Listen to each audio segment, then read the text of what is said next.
અંકલેશ્વરના ભડકોદરા ગામ ખાતે ભવ્ય પ્રવેશ દ્વારનું નિર્માણ થાય તે માટે ભડકોદરા ગામના અને જિલ્લા પંચાયતના ઉપપ્રમુખ આરતીબેન પટેલ દ્વારા ₹26 લાખની ગ્રાન્ટની ફાળવણી કરી હતી।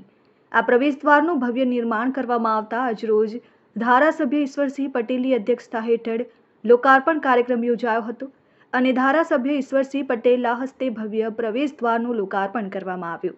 આ લોકાર્પણ પ્રસંગે જિલ્લા પંચાયતના ઉપપ્રમુખ આરતીબેન પટેલ, ગામના સરપંચ સપનાબેન વસાવા, તાલુકા પંચાયતના કારોબારી અધ્યક્ષ મીનાક્ષીબેન પટેલ, તાલુકા પંચાયતના સભ્ય અરવિંદ પટેલ, ગામના આગેવાન વૈકુંઠ પટેલ, તાલુકા ભાજપ પ્રમુખ ચંદ્રેશ પટેલ, નોટિફાઈડ એરિયા ભાજપ પ્રમુખ જય તરૈયા સહિત ગામના આગેવાનો ઉપસ્થિત રહ્યા।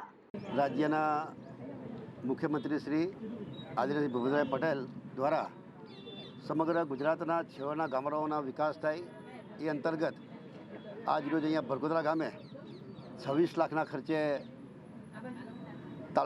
જિલ્લા પંચાયતના ઉપપ્રમુખ શ્રીમતી આરતીબેનની ગ્રાન્ટમાંથી અહીંયા ખુલ્લું મૂકવામાં આવ્યું છે। સાથે સાથે આવનારા દિવસની અંદર ભડકોદરા ગામની અંદર 97 લાખના ખર્ચે નોટિફાઈડ ગ્રાન્ટ છે, એમાંથી કતર લાઈન પણ બનનાર છે। 2 કરોડના ખર્ચે વિવિધ સીસી રસ્તા તેમજ બ્લોક વેધર રસ્તાઓનું કામગીરી પણ થનાર છે। સાથે સાથે આજરોજ કાપોદ્રા ખાતે એક સ્લેબ ડ્રેન એટલે કે નારું બનાવવામાં આવ્યું હતું, જે વર્ષો જૂનું જર્જરી હતું ને એમાં નવીનીકરણ કરીને 1 કરોડ 40 લાખના ખર્ચે આ બ્રિજનું પર ત્યારે લોકાર્પણ કરવા જઈ રહ્યા છે।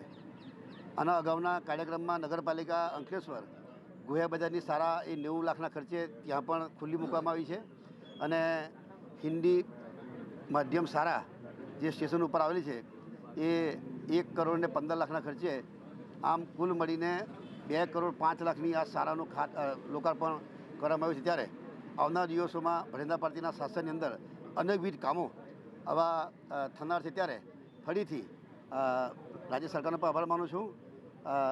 આ વિસ્તારના જિલ્લા પંચાયતના સભ્ય અને જિલ્લા પંચાયતના હાલમાં ઉપપ્રમુખ એવા આરતીબેન દ્વારા આ વિસ્તારમાં અનેક કાર્યો થનાર છે, ત્યારે હું ખૂબ ખૂબ એમને અભિનંદન પાઠવું છું।